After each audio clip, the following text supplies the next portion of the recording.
वो इंग्लिश सीखने की उम्मीद से आया, पैसे कमाने के आशा से मैं दुबई गया, उनको मदद करने के आशय से हम वहां पहुंचे।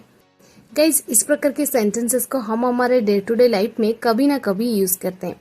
इस प्रकार के सेंटेंसेस को हम इंग्लिश में कैसे कहेंगे, जहां पर हम फ्रेजेस करते हैं इस उम्मीद से या फिर इस आशा से, या फिर इसे हम इस प्रकार भी कहते हैं इस आशय से। चलिए सबसे पहले इसकी इंग्लिश देख लेते हैं। इसे हम इंग्लिश में फ्रेजेस करते हैं इन the hope of. In the hope of that means इस उम्मीद से। चलिए इसका कंप्लीट स्ट्रक्चर जान लेते हैं। स्ट्रक्चर में पहले आपको यूज कर देनी है कंप्लीट सेंटेंस, जो आपके टेंस के अकॉर्डिंग रह जाएगा। इसके बाद आपको यूज कर देनी इन the hope of. In the hope of के बाद अगर आपके वर्ब आएगा तो इसको आईएनजी फॉर्म में लिखना पड़ेगा, यानी वर्ब की फोर्थ फॉर्म में लिखना पड़ेगा। अगर नाउन आएगा तो हम वैसे ही लिख देंगे। चलिए कुछ एग्जाम्पल के मदद से स्ट्रक्चर को और भी बेहतर समझने की कोशिश करते हैं। पैसे कमाने की आशा से मैं दुबई गया, या फिर पैसे कमाने की उम्मीद से मैं दुबई गया। इस सेंटेंस को हम इंग्लिश में कहेंगे I went to Dubai in the hope of earning money. I went to Dubai in the hope of earning money. देखिए ये सेंटेंस जो है, कंप्लीट सेंटेंस जो है, पैसे कमाने की आशा से मैं दुबई गया। जो कंप्लीट पार्ट है मैं दुबई गया, ये था पास्ट इंडेफिनिट में, इसलिए हमने लिख दिया आई वेंट टू दुबई। इसके बाद इन द होप ऑफ, इसके बाद हमारा वर्ब आया ऑन, यानी पैसा कमाने को हम इंग्लिश में कहते हैं ऑन। सो ऑन का हमने आईएनजी फॉर्म यूज किया अर्निंग, और लास्ट में मनी। क्लियर? Next example. उनको मदद करने के आशय से हम वहां पहुंचे। उनको मदद करने के आशय से हम वहां पहुंचे। We reached there in the hope of helping them.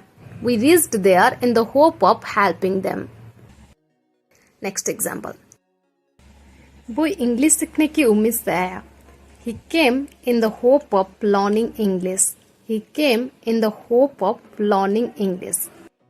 But guys, अगर आपको इस प्रकार की सेंटेंसेस बोलनी है, जैसे कि कंपनी की ओर से मैं आपका स्वागत करता हूँ, चिंटू की ओर से मैं पैसा दे रहा हूँ।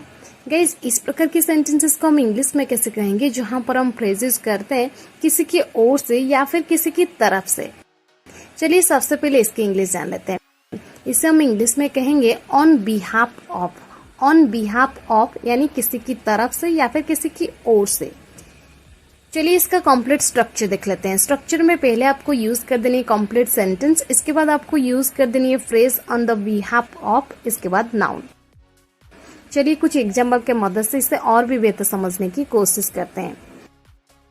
कंपनी की ओर से मैं आपका स्वागत करता हूँ।